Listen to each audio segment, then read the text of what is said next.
So you've been having knee pain every time you squat, and it's really frustrating because lately you've been making a ton of progress in your workouts. You've been getting stronger, you've been pushing more weight, you've been seeing more muscle definition, especially in your legs, your quads, your glutes. But now you can't even get through a warm up set without sharp pain in your knees. So you decide you're just going to press pause on squatting altogether and you're going to do some research. So you Google exercise for knee pain or how to fix knee pain with squats. And the first few results that pop up are exercises like quad stretches, hamstring stretches, wall sits, clamshells, foam rolling your IT band. I literally Googled this on my phone, and those were the exercises that it gave me. And it also included side lying leg raises, side step ups, wall slides. So these are the things that you're going to see if you do this Google search, right? So say you do those for about a week, and then by the end of the week you're like, okay, let me try squats again.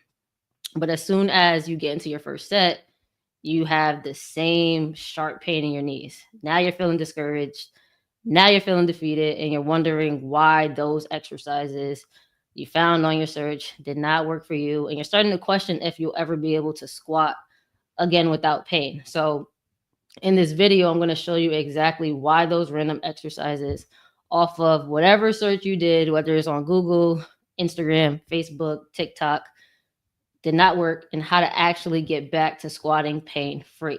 Because the truth is, lifters who overcome knee pain and get back to squatting without pain, get back to hitting PRs without pain, they didn't do a Google search, a TikTok search, an Instagram search, you name it. They didn't do that. They actually followed the process designed specifically for them and what's going on with their knees. And here's what this process looks like. So first things first, it starts with an assessment to see how you move, and then pinpoint exactly when and where the pain occurs.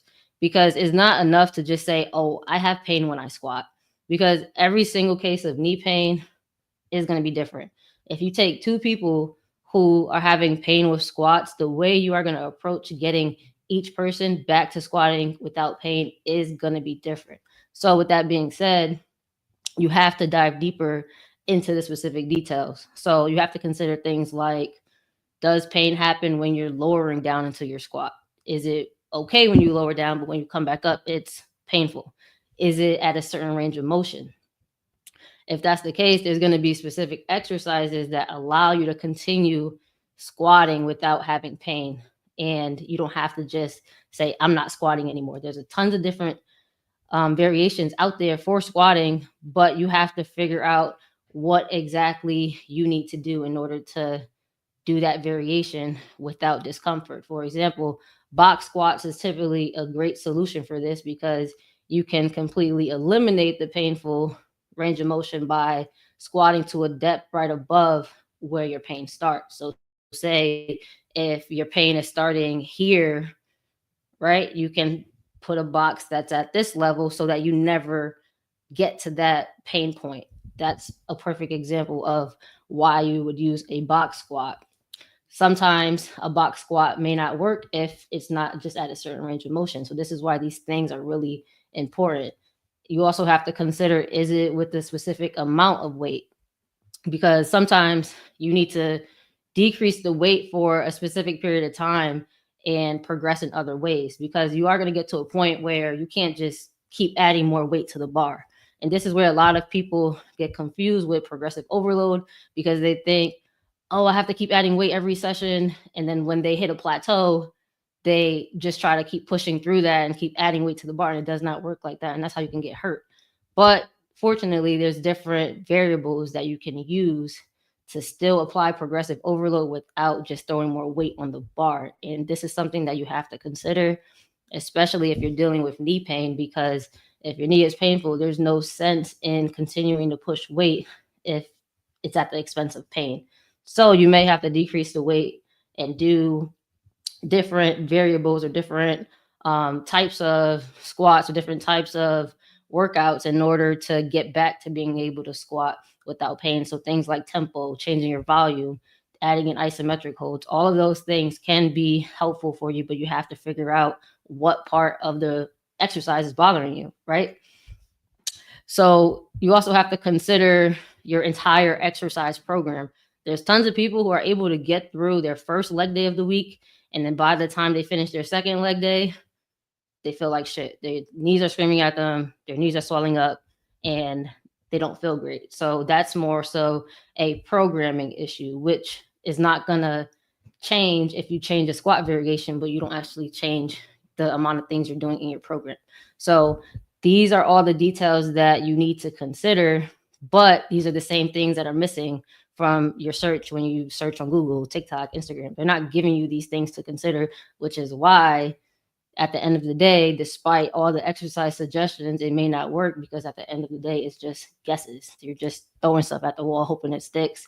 And the exercises that you're being recommended, they are likely not even addressing the actual cause of your knee pain. It's kind of like knowing you have an electrical issue at home and then you start cutting random wires, right? So you're cutting random wires, so sure you're doing something, but you don't know if you're doing the right thing. You don't know if you're cutting the right wire.